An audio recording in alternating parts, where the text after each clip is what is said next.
अजहर सिद्दीक साहब से बड़ा इंपॉर्टेंट कमेंट लेना है। अजहर सिद्दीक साहब, एक तो ये बताइए कि क्या पब्लिक अकाउंट्स कमेटी मौजूद सुप्रीम कोर्ट की कार्रवाइयों का ऑडिट कर सकती है?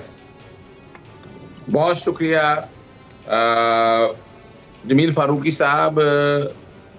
जब इंसान की औकात से ज्यादा बढ़ जाए, जब एक किसी प्याले में पानी ज्यादा डाल दें तो वो बाहर गिरता है। और मैं बार बार कहता हूं कि हमने इन पार्लियामेंटेरियन को जरूरत से ज्यादा इज्जत दे दी है सर। इनको ना इदारों की तौकीर का पता है, ना इज्जत का पता है।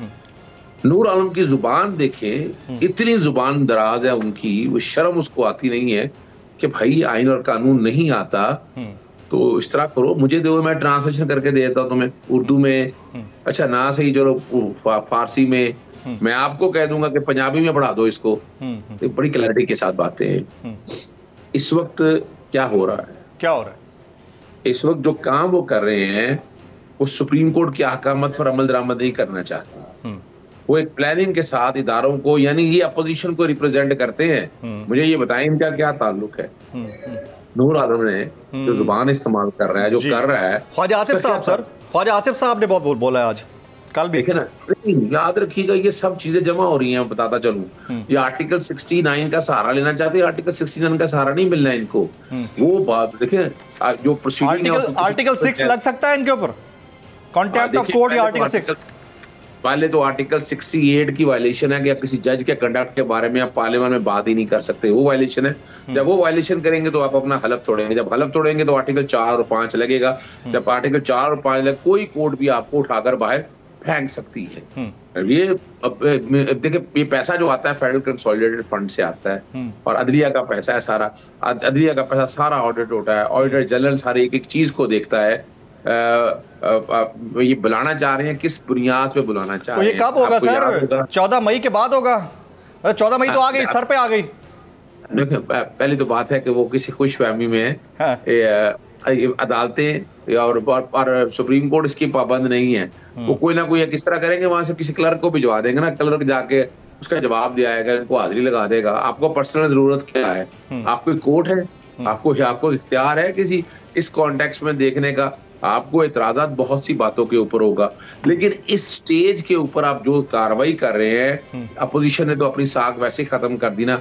अपोजिशन तो इस वक्त हुकूमत वक्त के साथ मिलके उनके एजेंडे को परसू करती फिर रही है। इसीलिए बाकायदा जो है ना, मैं तो पहले दिन से कह रहा हूँ, पता है मैंने अपोजिशन लीडर राजा रियाज और इन सब लोगों की तैनातियां चैलेंज की हुई हैं, जिसमें मैंने कहा है ये तो पीटीआई के लोग थे, पीटीआई से टूट के गए। क्या पीटीआई का एजेंडा लेकर चल रहे हैं? क्या पाकिस्तान तहरीके इंसाफ के ये एमएनए मुंतखब हुए, ये वो लेकर चल रहे हैं? इन्होंने तो चेहरे पे नकाब चढ़ाए हुए हैं। ये तो बहरूपिये बने हुए हैं इस वक्त। जिस तरह सा तरीका करो, और ये मैं बता दूं, चलो मैं इस सारे मामले में मैं डाटा सारा मंगवा रहा हूँ। मैं नूर आलम खान साहब का जो ये जो जितना काम किया, मैं इसको आगे चैलेंज करने का इरादा भी रखता हूँ। सर, उनको चैलेंज करेंगे, साथ साथ जो पार्लियामेंट के अंदर प्रोसीडिंग्स में, खिताबात में जो कुछ बोला गया है। आज खालिद मकसी साहब, बाकी लोगों की आप तकारीर सुन लें, आपको ऐसा वैनम मिलेगा उनकी गुफ्तगू के अंदर कि बलूचिस्तान में ये हुआ तो पंजाब वालों को क्यों छोड़ रहे हैं।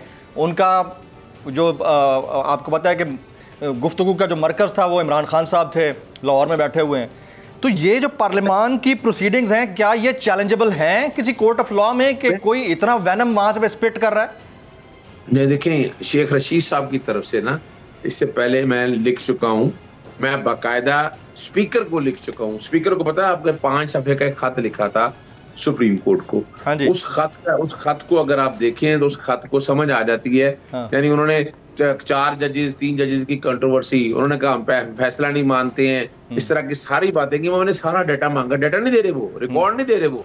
और ये जितना भी जो कुछ कर रहे हैं, आर्टिकल 68 की वायलेशन है। और इस वक्त कोशिश की जा रही है कि ये मार्शल लॉ को दावत देने की बात हो रही है। वो नहीं चाहते कि इमरान खान आ जाए। अब वो हालात ऐसे बना रहे हैं कि आपस में एक दूसरे की टसलबाजी शुरू हो जाए, एक दूसरे के दस्तों गिरेबां हों। अगर आपको ये वीडियो पसंद आई हो तो सब्सक्राइब कीजिए और बेल आइकन जरूर हिट कीजिएगा। हवाए नफ्स की है हुक्मरानी, लुटेरा कर रहा है पासबानी। बोल न्यूज के मार्केटिंग हेड आकाश राम ताहा लापता, तफ्तीशी इदारे जवाब देने से कासिर। अहले खाना परेशान, बेटे की जुदाई में मां गम से निढाल। बच्चो हिंदू पर आए त जेको आहे न पाकिस्तानी, मूंखे महिरबानी करे पंहिंजो आकाश वापस कयो। अमेरिकी सेनेट में कांग्रेसमैन की आकाश राम के अगवा के खिलाफ पुरजोर मुजम्मत। And I, of course, have been concerned about some of the terrible disappearances, some of the abuses of human rights in Pakistan. United nation ने भी आकाश राम की बाजियाबी के लिए मौसर इकदामात उठाने का इंदिया दे दिया। मुश्किल की इस घड़ी में आलमी मीडिया समेत इंडियन मीडिया भी चीख चीख कर आकाश राम की बाजियाबी के लिए आवाज उठा रहा है। आलमी सहाफती तंजीम और इंसानी हुकूक की आलमी तंजीमों की भी आकाश राम के अगवा की मुजम्मत। उफ क्या जुल्म है, बोल इंसाफ का मुंतजिर। सब्सक्राइब करें और बेल दबाएं ताकि कोई खबर रह न जाए।